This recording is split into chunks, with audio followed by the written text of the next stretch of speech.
హైదరాబాద్ భవిష్యత్తు కోసం హైడ్రా మరో ఘన చర్య.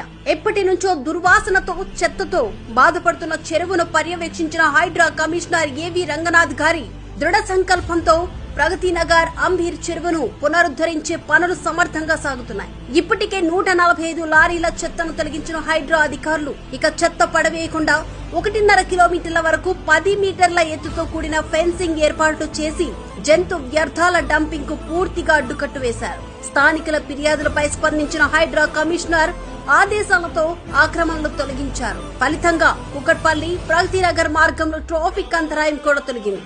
చెరువులో పూడిక తొలగింపు, మురుగునీరు డైవర్షన్, ఎస్టీపీలు ఏర్పాటు వంటి అభివృద్ధి పనులు త్వరలోనే చేపట్టనున్నారు. ప్రగతి నగర్ చెరువు పునర్జీవంతో హైదరాబాద్ కు కొత్త ఆశ, కొత్త శుభ్రత, కొత్త భవిష్యత్తుకు భరోసానిచ్చింది హైడ్రా.